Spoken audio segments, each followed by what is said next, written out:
Hi 25 days study சேலஞ்சோட day 10 and 11 video தான் பார்க்க போகிறோம். டே 10ஓட போர்ஷன் பார்த்தோன்னா Rani of Jhansi, doctor Salim Ali, Kalpana Chawla autobiography தான் படிக்க போகிறேன். மார்னிங் பார்த்தோம் அப்படின்னா ஒரு 9:30க்கு பிரேக்ஃபாஸ்ட்லாம் முடிச்சுட்டு அதுக்கப்புறம் தான் படிக்கிறதுக்கு உட்காந்தேன். ஃபஸ்ட் வந்து பார்த்தோம் அப்படின்னா ராணி ஆஃப் ஜான்சி இந்த போர்ஷன் வந்து கம்ப்ளீட் பண்ணிடலான்ட்டு ஃபஸ்ட்டு அதை தான் வந்து படித்து நோட்ஸ் எடுத்துகிட்டு இருந்தேன். அது ஒன்று தான் கம்ப்ளீட் பண்ண முடிஞ்சது. அதுக்கப்புறமா பையன் எழுந்திரிச்சிட்டான்.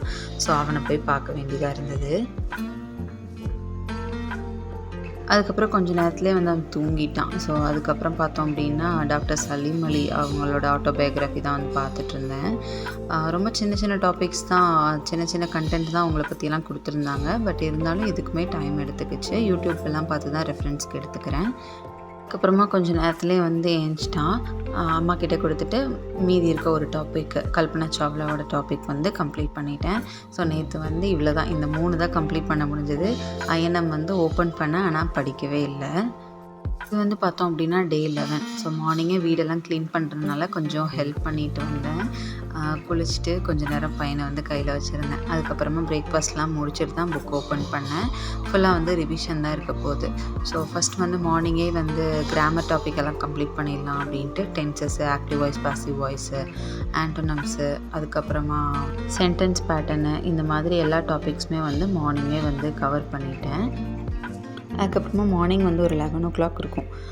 மார்னிங்கே வந்து ஒரு மாதிரி வெதர் கண்டிஷனே சரியில்லை. பட் இருந்தாலும் குளித்தோம் அப்படின்னா அவனுக்கு கொஞ்சம் ஃப்ரெஷ்ஷாக இருக்கும். அதுக்கப்புறமா இந்த பயோகிராஃபிஸ் எல்லாமே வந்து ஒன்ஸ் ரிவிஷன் பண்ணிடலாம் அப்படின்னு தான் நேற்று தான் வந்து படித்தேன். ஸோ கொஞ்சம் ஈஸியாக இருக்கும், டக்குன்னு வந்து ரிவிஷன் பண்ணியாச்சு. அதுக்கப்புறம் வந்து ஒரு டெஸ்ட்டு போட்டு பார்க்கலாம் அப்படின்னு வந்து தோணுச்சு. யூஸ்வலாக நான் வந்து பார்த்தோம் அப்படின்னா டெஸ்ட்டே போட்டே பார்க்க மாட்டேன். ஸோ இந்த டைம் வந்து அப்படி இருக்கக்கூடாது அப்படின்னு நான் ஸ்டார்டிங்லேயே நினச்சிட்டேன்.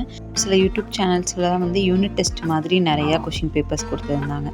ஸோ அதில் ஒரு சில யூனிட்ஸ் மட்டும் கவர் பண்ணுற மாதிரி ஃபஸ்ட் வந்து எடுத்து ப்ராப்பராக வந்து ஒரு டெஸ்ட் போட்டு பார்த்தேன். 100 கொஷின்ஸ் மட்டும். ஒரு 10 கொஷின் கூட போட்டிருக்க மாட்டேன். திடீர்னு வந்து எந்திரிச்சான். வெதர் வந்து சரியில்லாதனாலையும் என்னன்னு தெரியல, தூங்கவும் முடியல, சும்மா இருக்கவும் முடியல அவனால். ஸோ கொஞ்சம் நேரம் அப்படியே என் கூட தான் இருந்தான். அப்புறம் அகெயின் வந்து தூங்க வச்சுட்டு தான் மறுபடியும் டெஸ்ட்டு வந்து போட்டுட்ருந்தேன். யூஸ்வலாகவே வந்து டெஸ்ட்டு அப்படின்னு சொல்லி எழுதும்போது நம்ம டைமை வந்து கரெக்டாக பார்த்துக்கணும் அப்படின்னு சொல்லி நினைப்போம்.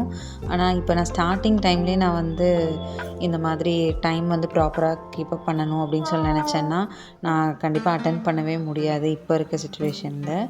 ஸோ நான் அதனால் என்ன பண்ண போகிறேன் அப்படின்னா ஃபஸ்ட்டு என்னால் அட்டென்ட் பண்ண முடியுதா அப்படின்றத ஃபஸ்ட் செக் பண்ணிக்க போகிறேன். அதுக்கப்புறமா ப்ராப்பராக ஒரு டைம் வச்சு நான் ரைட் பண்ணிக்கலாம் அப்படின்ற ஒரு பிளானில் இருக்கேன். வீக்லி அட்லீஸ்ட் ஒரு டெஸ்ட்டாவது வந்து போட்டு பார்க்கணும் அப்படின்னு சொல்லிட்டு இப்போ பிளான் பண்ணியிருக்கேன். சரி என்ன நடக்குது அப்படிங்கிறத அப்புறம் பார்க்கலாம். ஸோ அதிலே வந்து ஆன்சர் கீயும் கொடுத்துருந்தாங்க. ஸோ அதை வச்சு ப்ராப்பராக வந்து செக் பண்ணிவிட்டு என்ன மார்க்ஸ் வருதோ அதை வந்து போட்டுக்கிட்டேன். நம்ம டெஸ்ட் அட்டென்ட் பண்ணும்போது தான் தெரியுது நம்ம எவ்வளோ கேர்லெஸ்ஸாக இருக்கோம் அப்படின்றது. அதுக்கப்புறமா பயோகிராஃபிஸில் மீதி இருந்தவங்க எல்லாத்தையுமே வந்து ஒன்ஸ் ரீட் பண்ணிட்டேன். ஸோ நமக்கு டைம் கிடைக்கும்போது ரிவிஷன் பண்ணிக்கிறது வந்து பெட்டர் தான். இதுக்கு முன்னாடி படித்ததையும் வந்து அப்போவே வந்து ரீட் பண்ணிக்கிட்டேன் பயோகிராஃபிஸில் மட்டும்.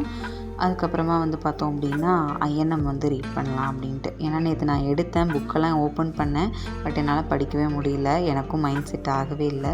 சரி இன்றைக்கி பார்க்கலாம் அப்படின்னு சொல்லிட்டு தேசிய மறுமலர்ச்சி அப்படிங்கிற டாபிக் தான் வந்து ரீட் பண்ணிகிட்ருந்தேன். ஸோ இன்றைக்கி வந்து ஒரு 2 டாபிக் வந்து கவர் பண்ணேன் தேசிய மறுமலர்ச்சி அப்படிங்கிறதுல. மீதி வந்து நாளைக்கு தான் வந்து பார்க்கணும். இதுக்கப்புறமா என்னாலேயும் வந்து வர முடியல. கொஞ்சம் தூக்கமாக வந்துச்சு, கிளைமேட் வேறு ஒரு மாதிரி இருந்துச்சு. ஸோ நல்லா சாப்பிட்டுட்டு போய் ஃபுல்லாக வந்து ரெஸ்ட்லேயே தான் இருந்துட்டேன். ஸோ இப்படி தான் வந்து இன்றைக்கி என்னோடய டே போச்சு. தேங்க்ஸ் ஃபார் வாட்சிங். பாய்.